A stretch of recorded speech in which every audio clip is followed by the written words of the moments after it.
Lengser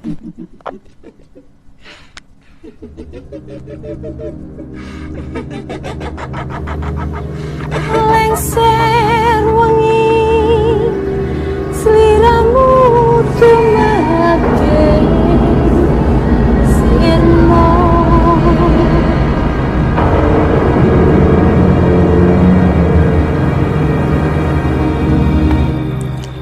Hai, selamat datang di cerita horor ruang imajinasi.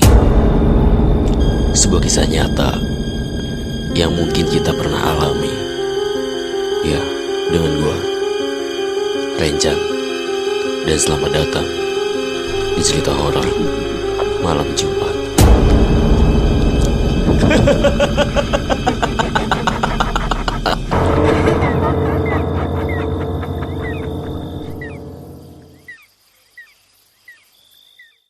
Hai, namaku Firman. Aku adalah seorang siswa yang bersekolah di SMA Negeri 5 Kota Bandung. Rumahku terletak tidak begitu jauh dari sekolah yang berada di daerah Saparua.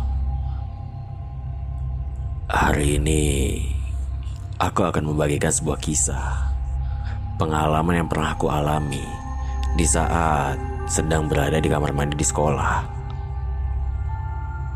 Hari itu adalah hari yang cukup cerah, sehingga aku berangkat ke sekolah saat pertama kalinya setelah liburan yang cukup panjang.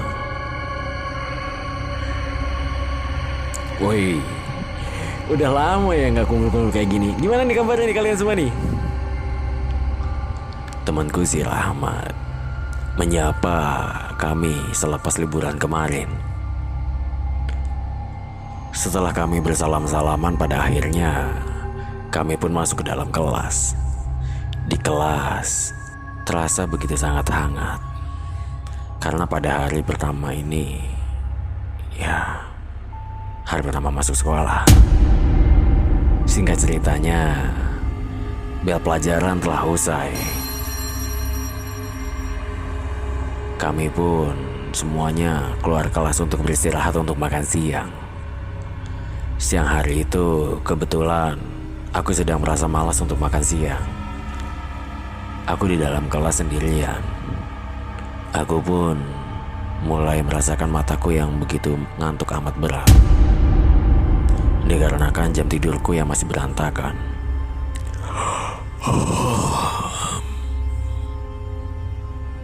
Tak lama kemudian, aku memilih untuk tidur sejenak sebelum melanjutkan pelajaran ke selanjutnya.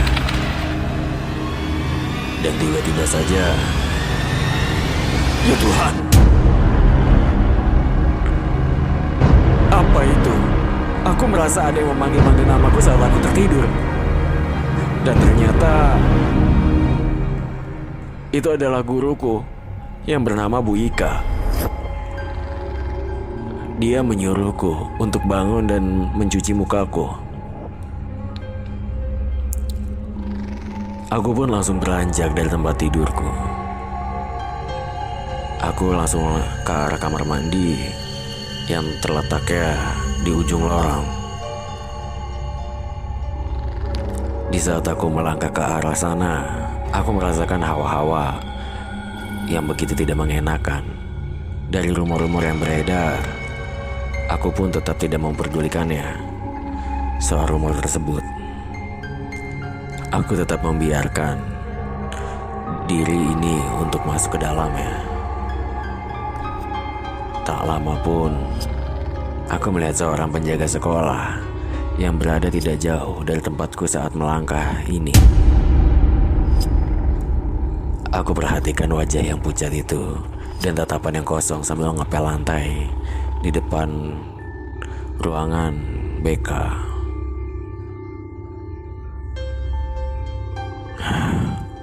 Seperti orang tidak ada semangat hidupnya amat sih. Aku berbicara dalam hatiku.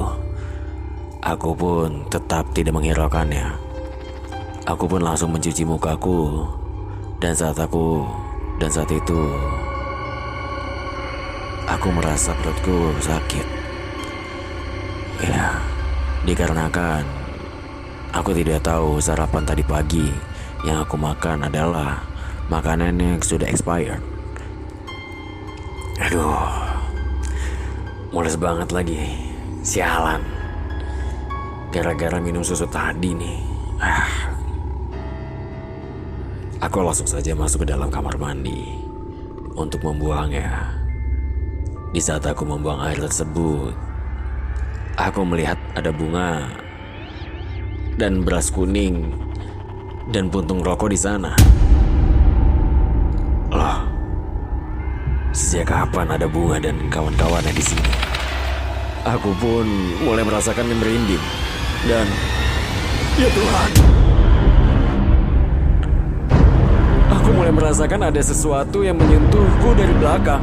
Setelah aku melihat ke belakang, akan tetapi tidak ada apa-apa. Aku pun langsung buru-buru membersihkan.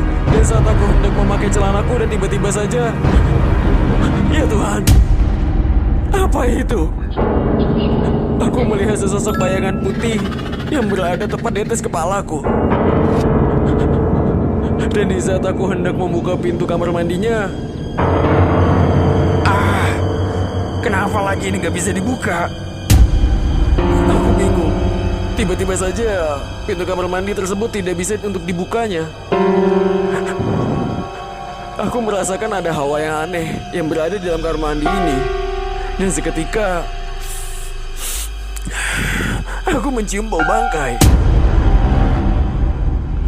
Aku mencoba minta tolong dan teriak-teriak, tetapi tidak ada yang mendengarku.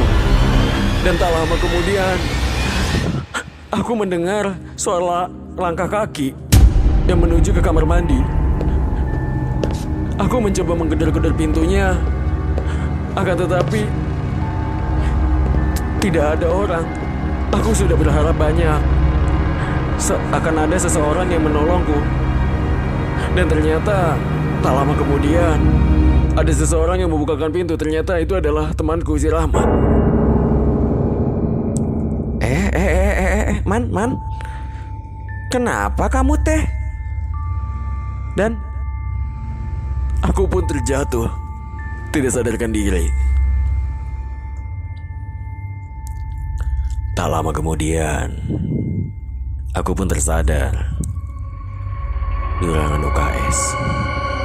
Saat itu, membuka mataku, Rahmat berada di sampingku. Dia menceritakannya bahwasannya aku sempat tidak sadarkan diri di saat aku berada di dalam kamar mandi tersebut. Singkat ceritanya, bel untuk pulang sekolah pun sudah terdengar. Aku dan seluruh teman-temanku bergegas untuk pulang ke rumah. Akan tetapi, aku dan Rahmat menahan diri untuk tidak pulang dahulu. Aku ingin tahu ada apa yang terjadi dalam kamar mandi tersebut. Akan tetapi, Rahmat pun enggan untuk menceritakannya. Dan kami pun memutuskan untuk pulang ke rumah. Hari silih berganti. Di hari ini, aku berangkat ke sekolah lebih awal. Di saat aku sesampainya di sekolah pun, aku melihat penjaga sekolah yang kemarin. Aku menyapanya, langsung memasukkan motor dan aku masuk ke dalam kelas. Tak lama kemudian, salah satu temanku pun datang. Ada WhatsApp dari siapa nih? Aku pun cukup heran. Dan temanku si Rahmat, dia mengatakan dia tidak bisa hadir untuk sekolah hari ini.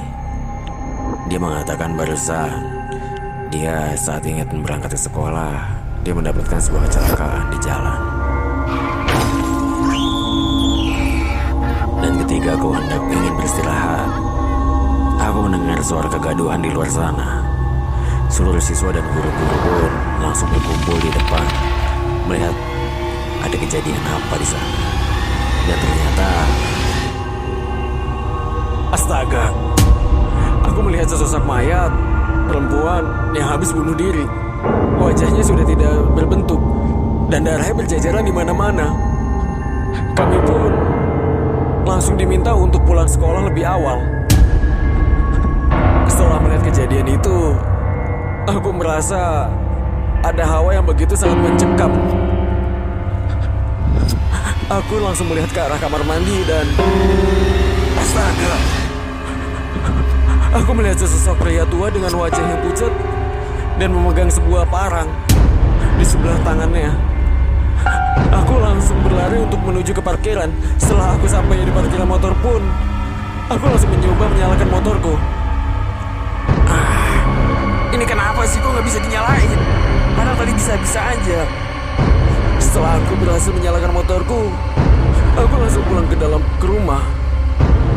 Akan tetapi, di saat sampai aku di rumah, pun langsung mengabarkan temanku si Rahmat. Aku menceritakan ada apa yang terjadi di hari ini dan kemarin yang aku alami. Dan ternyata temanku mengatakan padaku, dia hendak ke kamar mandi pun kemarin merasakan hal yang aneh. Akan tetapi dia memberanikan diri untuk masuk setelah mendengar suara gedoran pintu yang begitu amat keras. Dia pun mengatakan lagi kepadaku, dia melihat sesosok pria yang sama seperti kulihat, dengan wajah yang pucat dengan dipenuhi darah di sekujur tubuhnya. Dan aku mengiyakannya. Dan aku mengatakan kepadanya, hari ini aku banyak melihat kejadian-kejadian yang aneh. Dan di saat aku tidur semalam, aku bermimpi aneh. Aku seakan-akan mendengar bisikan seorang wanita yang akan bunuh diri di hari ini. Dan ternyata kejadian tersebut begitu terasa amat nyata. Keesokan harinya pun, aku mencoba menjenguk Rahmat. Akhirnya dia telah pulih setelah musibah kemarin. Kami pun berbincang dan saling bertukar pikiran soal kejadian yang pernah kita alami kemarin-kemarin. Ya, kejadian yang begitu sangat mengganjal. Aku akan berpesan kepada kalian semua. Kalian tak akan pernah untuk sendirian.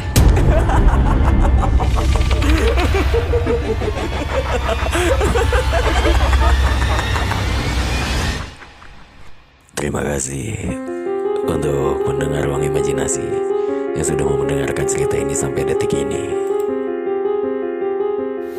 Hai buat kamu pendengar setia Ruang Imajinasi, ada kabar seru nih guys. Sekarang kalian sudah bisa menikmati podcast kesayangan kalian di aplikasi Room. So, jangan sampai kelewatan keseruan kami ada di sana.